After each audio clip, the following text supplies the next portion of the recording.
Quand j'entends « j'aime mon pays, j'aime la France », je sais que c'est pas vrai. On ne parle pas d'amour comme ça. Ça n'existe pas. Il y a quelques années, vous disiez Marine Le Pen, elle séduit 20% des Français et fascine les 80 autres pourcents. Oui. Alors, cette séduction et cette fascination, vous l'avez touchée du doigt, vous l'avez rencontrée parfois. Et vous l'avez comprise? Non, non seulement je l'ai comprise, mais je la trouve même très sympathique, Marine Le Pen.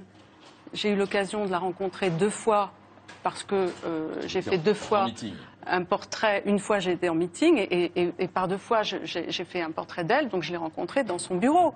C'est quelqu'un qui est très sympathique, qui a pas mal d'allure, avec ses vestes bleu marine croisées, et ses jeans et ses boots. Et voilà. Et elle est sympathique. On rêverait d'être son amie. Avec des gens sympathiques, on a toujours envie d'être amis. Mais il y a des gens avec qui il ne faut pas être amis. Il y a des gens, il faut dire « Ah non, t'es très sympathique, mais on ne peut pas être amis. » Si on explique, c'est peut-être plus simple à comprendre. Bon, bah, écoutez, je pense qu'on peut raconter des choses. Moi, quand je vais dans ce meeting, donc, où je suis allée à Châteauroux, qui est en plus la ville où je suis née. Pour l'élection de 2012. En 2012. Oui. Je suis désolée.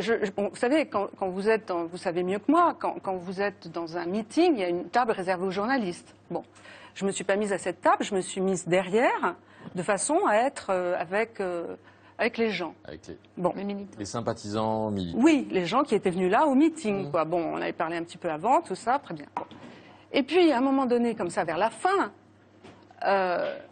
elle commence à les chauffer, là, mais avant la fin, de façon à ce que tout ça se termine en les enfants de la patrie et tout ça, et que j'adore chanter, je le dis au passage, et elle les chauffe en disant, vous savez, d'ailleurs, ça vous concerne, quand vous voyez quelqu'un à la télé, dit-elle à son public, qui dit quelque chose qui vous paraît bizarre, dites-vous, mais qui es-tu, toi, journaliste?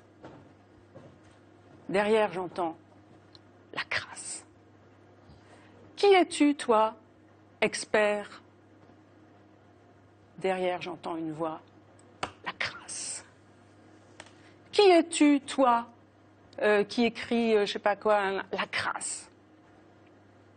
Ok. Ah ouais, en effet, c'est très cool, le Front National. C'est super cool. La crasse? La crasse? Ah bon? Et alors après, allez, enfants de la patrie, elle se lève, tout le monde chante. Alors moi, je suis là.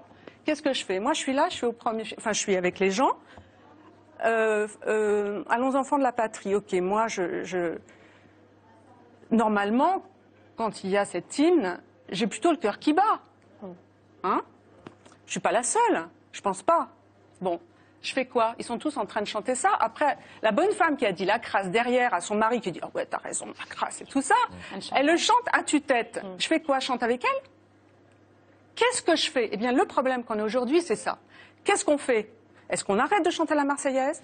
Est-ce qu'on chante la Marseillaise avec eux? Alors, moi, ce que j'ai fait, c'est très bête. Hein. Je me suis levée aussi.